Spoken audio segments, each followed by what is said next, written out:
Ketika mendengar kata logistik, pasti yang terbayang oleh teman-teman hanya surat suara dan kotak suara. Padahal menurut ketentuan Komisi Pemilihan Umum, logistik pemilu mencakup seluruh perlengkapan yang dibutuhkan untuk mendukung setiap tahapan penyelenggaraan pemilu. Berdasarkan Peraturan KPU Nomor 1395 Tahun 2023 tentang Pedoman Teknis Tata Kelola Logistik Pemilu, pengelolaan logistik pemilu meliputi beberapa tahapan, yaitu perencanaan kebutuhan, pengadaan, distribusi, penyimpanan, pemeliharaan dan inventarisasi, hingga pemusnahan logistik. Semua tahapan tersebut dilakukan untuk memastikan setiap pemilih dapat menggunakan hak pilihnya dengan baik pada hari pemungutan suara. Assalamualaikum warahmatullahi wabarakatuh. Om Swastiastu, Namo Buddhaya, salam kebajikan, rahayu. Halo teman pemilih, nama saya Teguh Fajar Putra Utama. Di KPU Kabupaten Majalengka ini, saya diamanahi sebagai ketua sekaligus membidangi Divisi Keuangan Umum dan Logistik.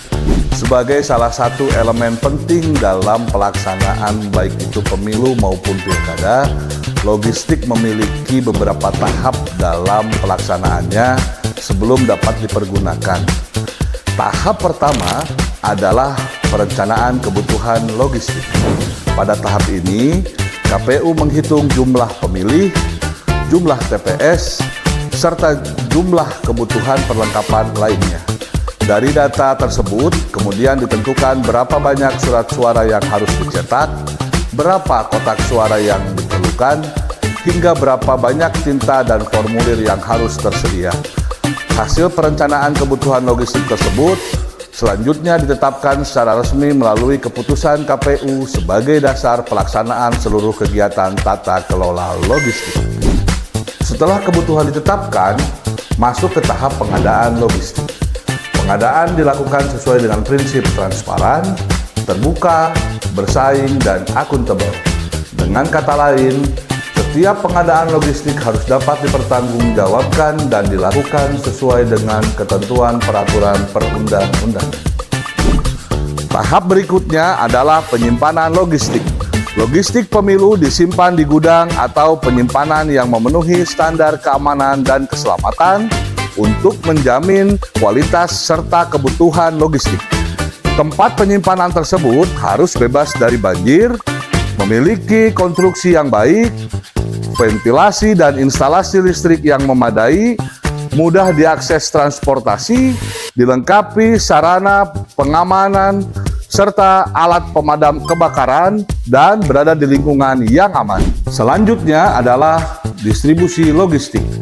Tahapan ini yang sering menjadi tantangan tersendiri karena Indonesia memiliki wilayah yang sangat luas dan juga beragam. Oleh karena itu, distribusi dilakukan secara berjenjang dari pusat, provinsi, kabupaten atau kota, kecamatan, hingga akhirnya sampai ke TPS. Selain itu, dalam pengelolaan logistik juga terdapat kegiatan inventarisasi dan pemeliharaan. Inventarisasi dilakukan untuk mencatat seluruh barang yang dimiliki KPU, sedangkan pemeliharaan bertujuan agar barang-barang tersebut tetap dapat digunakan dengan baik.